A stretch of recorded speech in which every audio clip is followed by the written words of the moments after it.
সরমনাইয়ের পীর আর দেওয়ানবাগির বন্ধ সম্পর্কে কি মতামত? আপনারা কি বলেন? সরমনাইয়ের পীর আর দেওয়ানবাগির পীর, আর সরমনাইয়ের পীর আর দেওয়ানবাগির বন্ধ।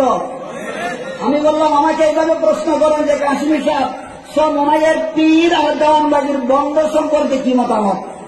কারণ সরমনাইয়ের পীর আছে, মাইজবান্ডারে বন্ধ আছে, সরমনাইয়ের পীর আছে, বাঁধে মস্তানে বন্ধ আছে, সরমনাইয়ের পীর আছে, আটকুশিতে বন্ধ আছে, সরমনাইয়ের পীর আছে, রাজারবাগে বন্ধ আছে, সরমনাইয়ের পীর আছে, কুতুববাগে বন্ধ আছে, সরমনাইয়ের পীর আছে, চন্দ্রপাড়ায় বন্ধ আছে, সরমনাইয়ের পীর আছে, দেওয়ানবাগে বন্ধ আছে।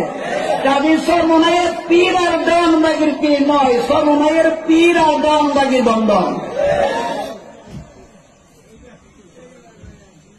ফরিদপুরের আটরশি দরবারের নাম হল জাকির মঞ্জিল। কি নাম? নাম বাজান কত চমৎকার, জাকির মঞ্জিল। আর ঢাকা শহরের দেওয়ানবাগির দরবারের নাম হল বাবে রহমত। কি দেখেন নাম কত চমৎকার। একটা দরবারের নাম জাকির মঞ্জিল, আর একটা দরবারের নাম বাবে রহমত, আর একটা দরবার আছে